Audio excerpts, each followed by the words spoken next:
Good morning and welcome to Centenary's Founders Day Convocation as we mark 196 years of Centenary providing great liberal arts education in the state of Louisiana. This is always a wonderful celebration because we recognize longevity of service, some very special awards, and then we have a wonderful presentation today to explore aspects of Centenary's history. We're going to begin by awarding pins for years of service, and I'll be calling up the individuals and thanking them. We don't give away 5-year pins, otherwise I would be getting one next year, but so be it. Our first category then are 10-year pins, and we recognize the Director of Facilities, Mr. Chris Sampate.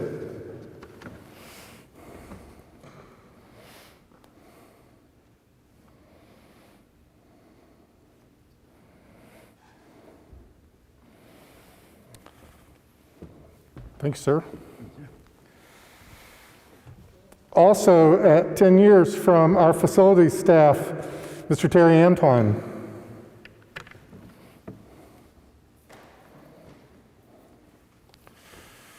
Thanks, sir. Thank you for all your help. Thank you. Really appreciate it. We also have 2 people marking 15 years of service. Our college archivist, Mr. Chris Brown, who you'll be hearing from later.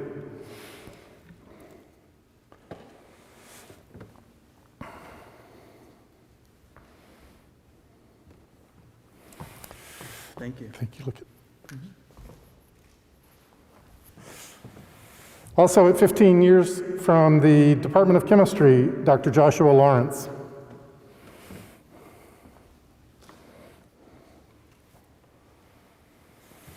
Thank you.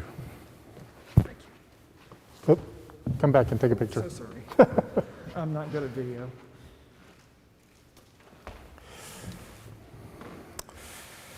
Although she's not able to join us today, we celebrate 20 years of service from the Department of Sociology, Dr. Michelle Volkamir. With 25 years of service, a silver anniversary from the Development Division, our Director of Development Services, Mr. David Williams.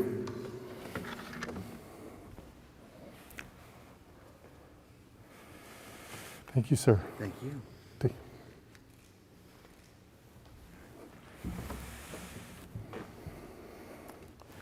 With 30 years of service, our longest serving faculty member that we're celebrating today, Dr. David Otto Cowles from the Department of Religion.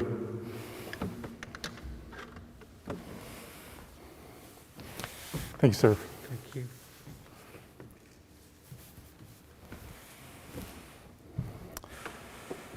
And finally, 2 people that, with such long service, truly are pillars of the Centenary community. They have worked so long and so hard and brought so much to our campus, have done so much for all of our faculty and especially, in one case, our students. First, our Director of Financial Aid, Mrs. Lynette Viskowski.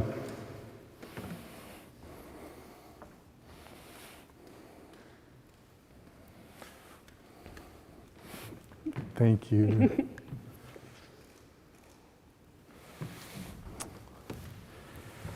And finally, our Coordinator of Grants and Faculty Endowments from the Development Division, Mrs. Patty Roberts.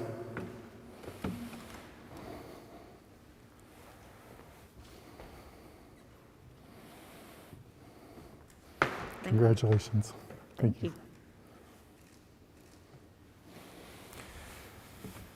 Thank you to all of these wonderful individuals. I'm honored to have you as colleagues. We now present 3 special awards and recognitions today. The first is the Charlton Lyons Summer Research Award. This award is being given and supports research, in this case by Dr. Matthew Skip Jennings, Assistant Professor of Biology. I will attempt to give you some sense of his research. It's very interesting. He is working on developing a living paint that is engineered from microbes that are found in cave environments, and as they evolve, that's probably not quite the right word there, but as these microbes live out their lives, they make the material that they're in not only stronger, but they also help sequester carbon. And so we're very excited that he has joined us, and we're excited to be able to support his research. Dr. Jennings, please come on up.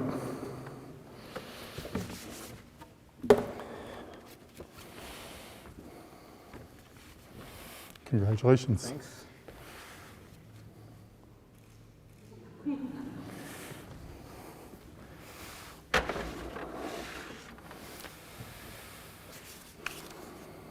Next is the President's Excellence Award. I will quote a colleague when asked about this well-deserving nominee. He said, "I'm sure, like all of us, he has a bad day, a moment when he says, 'Can't they call someone else?' He always seems to show up with a smile and a chuckle. You just know it's going to be all better," because he never says things like that. He doesn't have all the answers. He doesn't just stop until he gets them. But can we start over that one again? Thanks. Sorry. 3, 2, 1. I'm honored to award the President's Excellence Award this year. Here's what a colleague said when asked about this individual. "I'm sure, like all of us, he has a bad day, a moment when he says, 'Can't they call someone else?' But then he always seems to show up with a smile and a chuckle, and you know, whatever your situation is, it's going to be better." He doesn't have all the answers, but he doesn't stop until he gets them. Both he and his team work tirelessly to make sure our students and campus are safe and comfortable under the worst of occasions. He just seems to know how to make a bad day better, and on a good day, he's finding ways to do extraordinary things in the most efficient way possible. This colleague carries on, "I have never heard him say, 'No, it can't be done.' He may want to at times, but the answer is, 'When did you say you need that?' And when he hears your answer, you wait for the big sigh, a slight look at the floor and a shake of the head, but no, that's not what we get. We get, yes, we can do that." He's not the kind of supervisor that sits on the sidelines all nice and comfortable. He is knee-deep in mud, shoveling with everybody else. Through power outages, our COVID experience, the winter storms, the elevator malfunctions, the ADA needs, the grounds, the roof repairs, et cetera, et cetera, et cetera. His staff has not only met the challenge, but oftentimes knocked it out of the park or continually worked the issue until we get the issue manageable.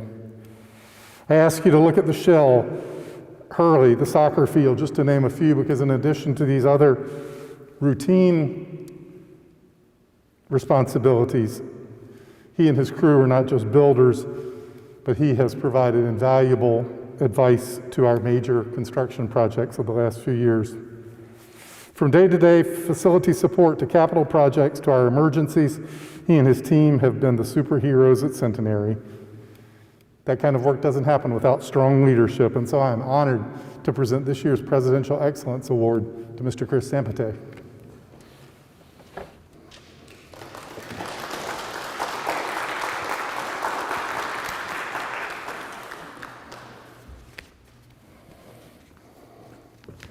Congratulations. Well deserved. Thank you. Don't lose that.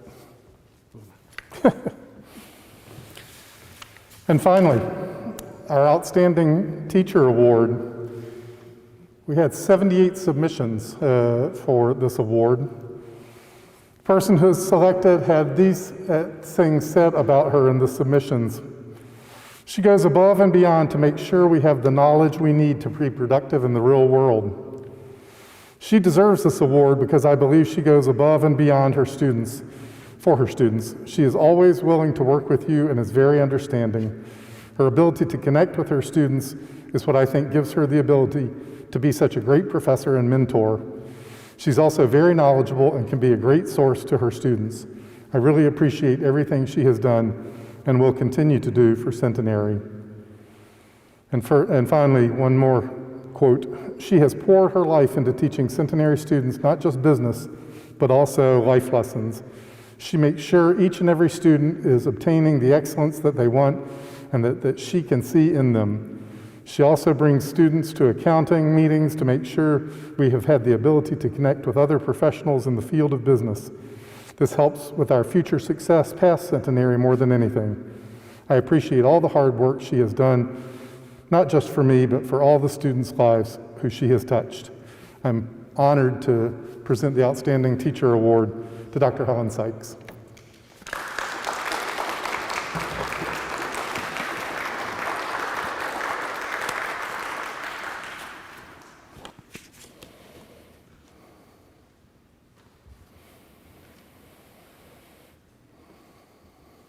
Really is true. Congratulations. Wow, thank you. Thank you so much. Turn around and take a picture.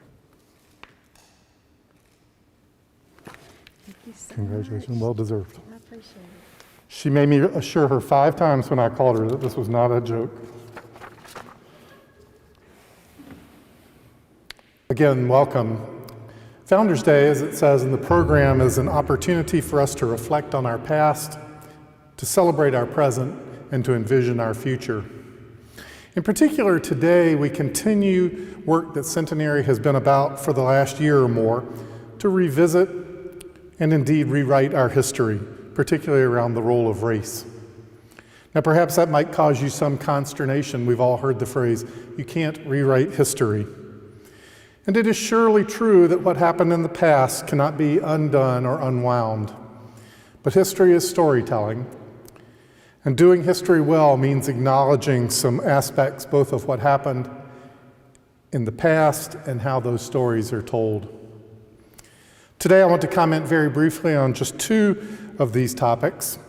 The first is the role of context. The events that make up a history don't happen in a vacuum. Stories, and again, history is a story. Stories must be understood in their time and place, whether that is a long time ago in a galaxy far, far away, or on our own campus within some of our own lifetimes. Centenary's history rests within the broader history of the U.S. South. Our region has always had a complicated relationship with its history. One of the greatest Southern authors, William Faulkner, famously wrote, "The past is never dead, it's not even past." The famous historian C. Van Woodward, himself a Southerner and influenced by Faulkner, titled his landmark book, "The Burden of Southern History." Despite the efforts that Woodward and others have documented to create narratives that recast or romanticize the evils of the past, we must tell hard truths about the times and places we inherit. Now, Centenary, having relocated to Shreveport in 1908, doesn't bear the burden of some of our peer institutions of campuses that were literally constructed with slave labor. But the college has surely been supported, directly or indirectly, by fortunes made on the backs of others. It cannot help but be so, given our time and place. We cannot change what happened, but we can speak plainly about it. I speak as someone whose family has been in the South since more than 100 years before the American Revolution. Inevitably, given the time and place of my ancestors, I have slave owners in my family tree.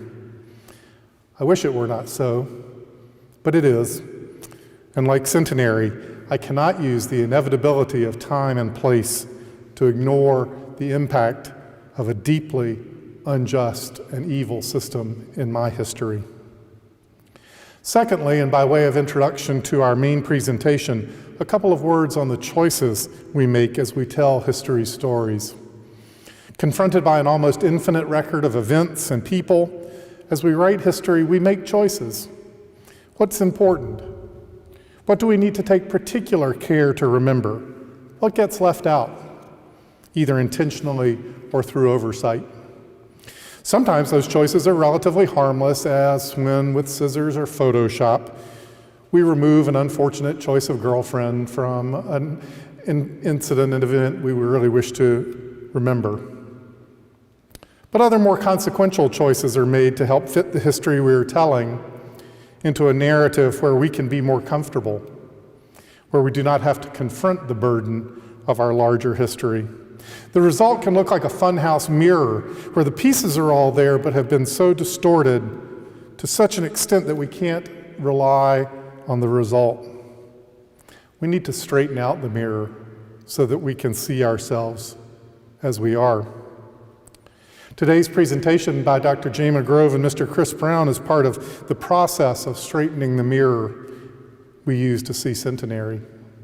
We need to revisit the choices about whose stories are important, whose work made Centenary what it is today, and how our college, while having much to celebrate, must also tell the truth about our past, acknowledging its role in systems of segregation and discrimination.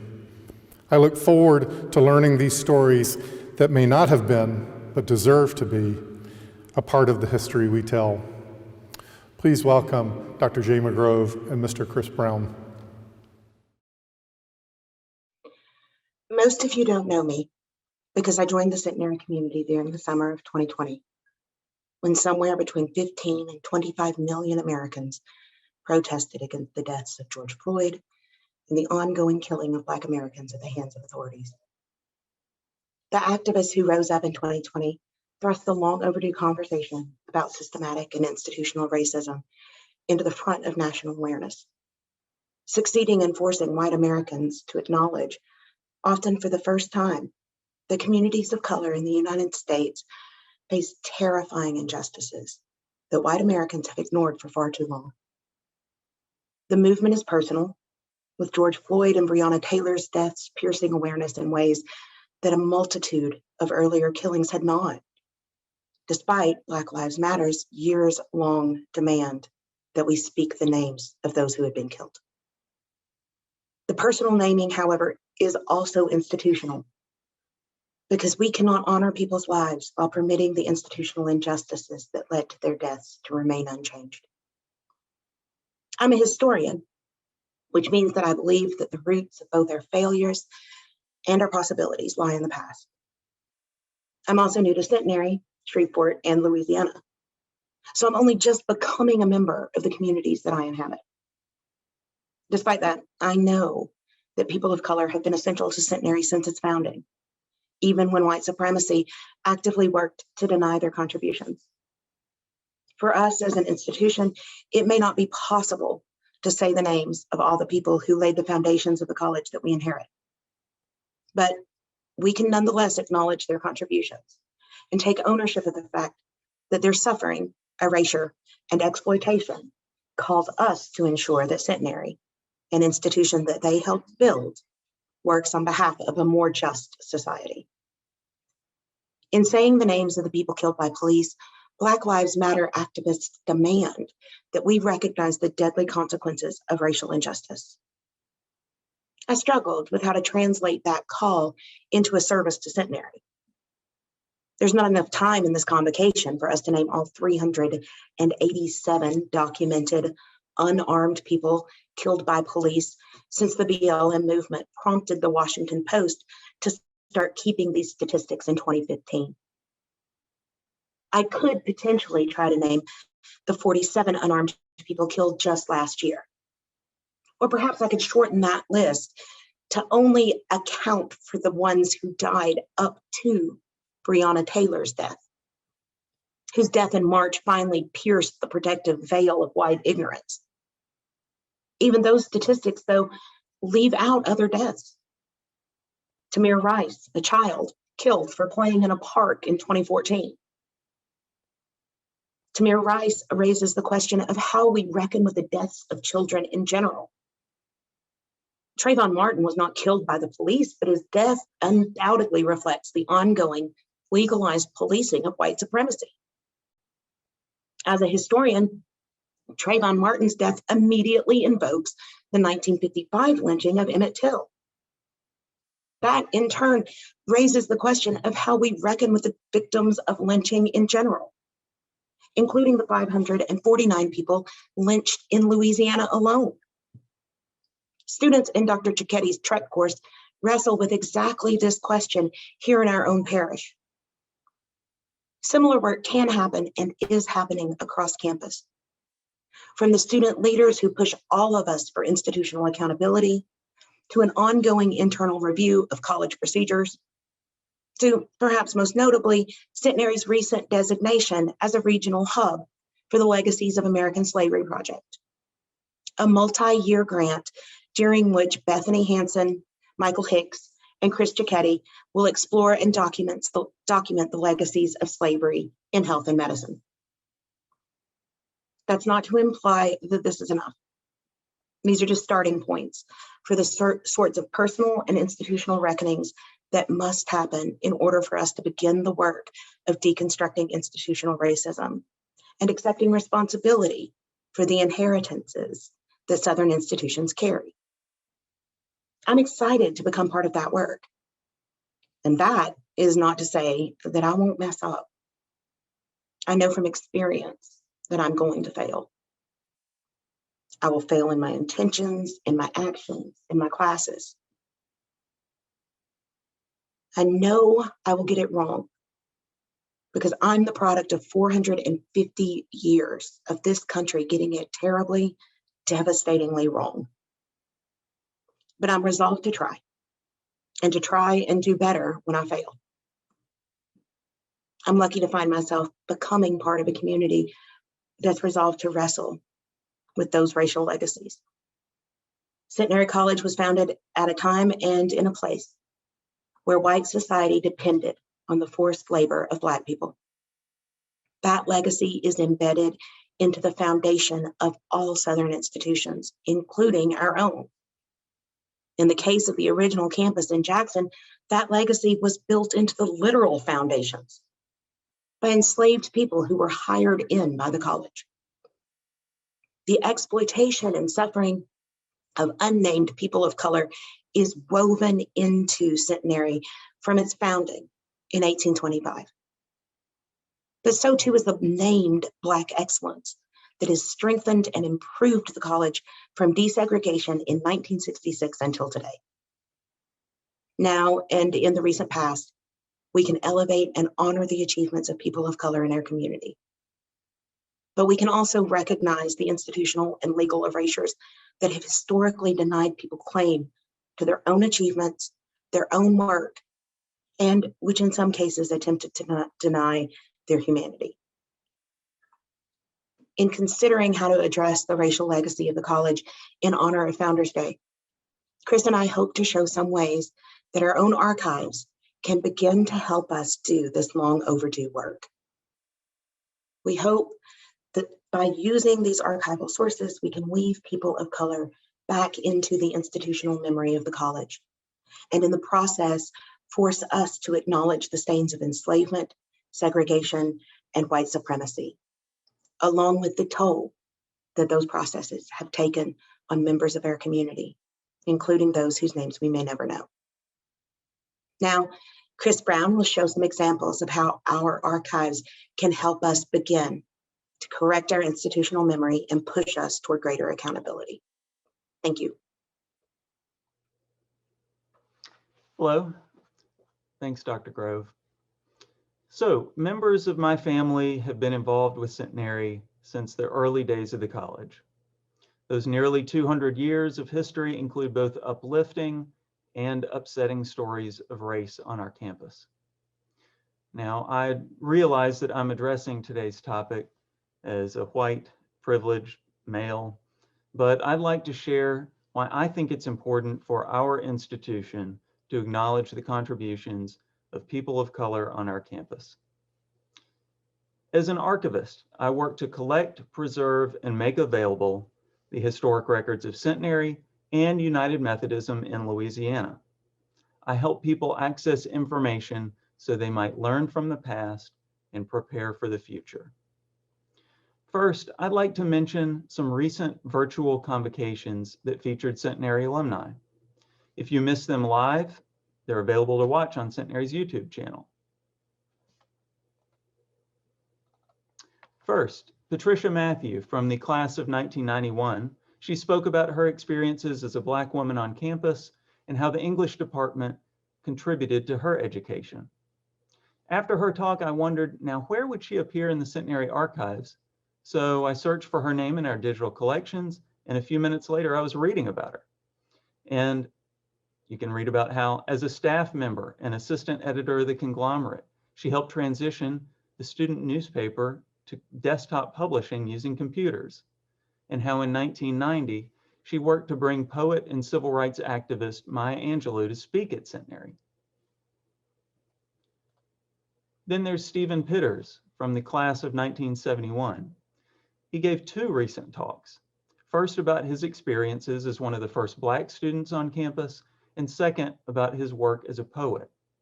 Again, I remember turning to the archive's online collections to search for his name and locate information like his student poetry, images of him in Marjorie Lyons Playhouse productions, and photos of him on the freshman basketball team. At the time, the Shreveport Sun, the city's weekly African-American newspaper, called attention to him as Centenary's first Black athlete. In an article titled "Color Bars Dropped," it reported, quote, "Steve came out for the freshman team and made it. He is not on an athletic scholarship." Now then, locating information about Patricia Matthew and Stephen Pitters in the Centenary Archives is fairly straightforward.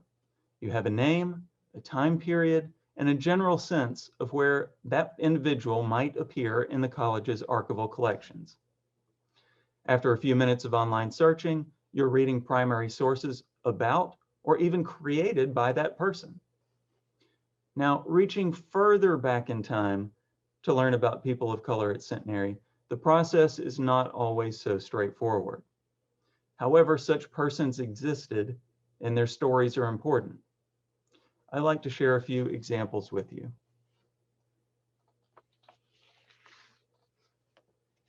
I remember in 2011, Arnell Walker visited the Centenary Archives seeking information about her great-grandfather, Willie Shields, who worked as a cook at Centenary 100 years earlier.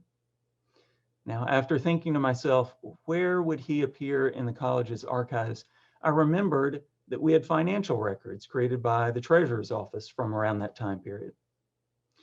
I pulled a ledger book off the shelf, skimmed through the entries, and sure enough, under expense account, November 1911, you will find written Willie Shields, cook, $19.50. Seeing the family's excitement over this entry made a deep impression on me. It emphasized the power of archives and how even small pieces of information can make a significant impact. That experience inspired the creation of an exhibit, which is still accessible online through the archive's website, titled "The Presence of African Americans at Centenary, 1871 to 1965. It features people of color connected to our college prior to the enrollment of Black undergraduate students in 1966. Now, looking at this exhibit today, which student workers and I created back in 2014, I see pieces of compelling stories that I look forward to our institution examining further. Photographs depicting people of color on campus, some identified, some still unidentified. Or stories like Reverend Ananias Freyer, whose obituary in 1871 stated, quote, "For a time he was employed as a janitor at Centenary College in Jackson, Louisiana. And while there, the students took such an interest in him, though a slave, that they gave him instruction in the rudiments of an English education, as far as they were permitted to do so.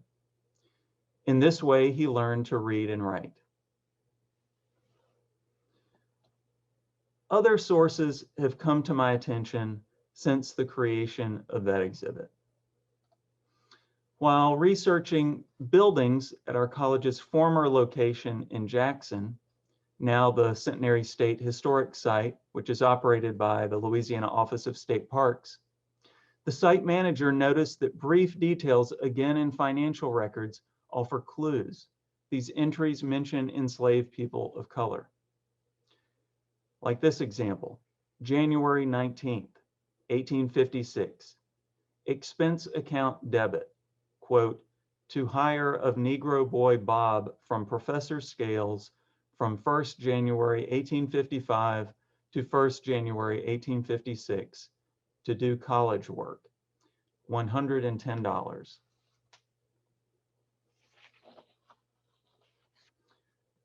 Another example from Centenary's other former location, this time in Brandon Springs, Mississippi, comes in the form of a letter written in 1842 by the mother of the college's president, Thomas Thornton.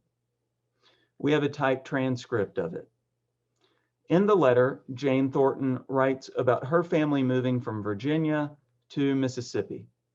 She talks about the college's property, its buildings, and a nearby medicinal spring. She also provides important information about individuals enslaved by her family. The details are patronizing and heartbreaking.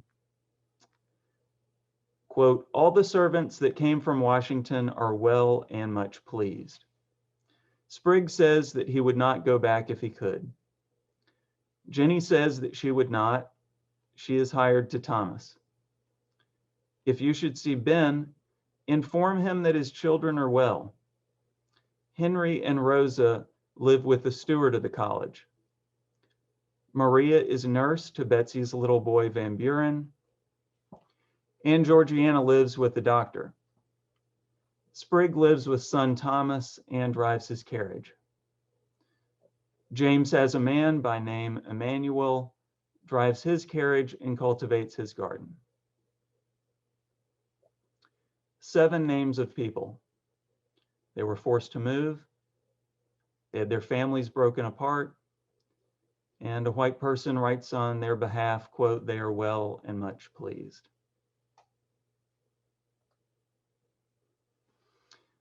These stories, these names, these people are part of Centenary's story. It is our responsibility to acknowledge all people who make up our college's history. Those people who chose to be part of our institution and those who had it forced upon them. In May, Dr. Grove and I will lead a new class called Archival Explorations. We'll be exploring primary sources from the Centenary archives like the ones you've heard about today, to gain a deeper understanding of the people of color who have shaped the early history of our institution. Now, this class excites me. It's going to be an opportunity for students to help thread these stories together, to add additional context to the fragments that we have already located, and make new discoveries along the way. As a result, it will provide the ability for our present day institution to know the names and recognize the contributions of people who are largely overlooked in our college's history. I want to work to help Centenary College of Louisiana better understand its past and prepare for a more equitable future. Thank you. Thank you for attending this convocation. Thank you for all you do for Centenary as students, faculty, staff, and community members. We're looking forward to our next years, including our bicentennial before too long. Forward, forward, Centenary. Students, friends, and colleagues, go forth. Go forth with the confidence and the courage that others have gone before you to pave a path for you to follow. Go forward and be bold, be brave, and be kind to one another.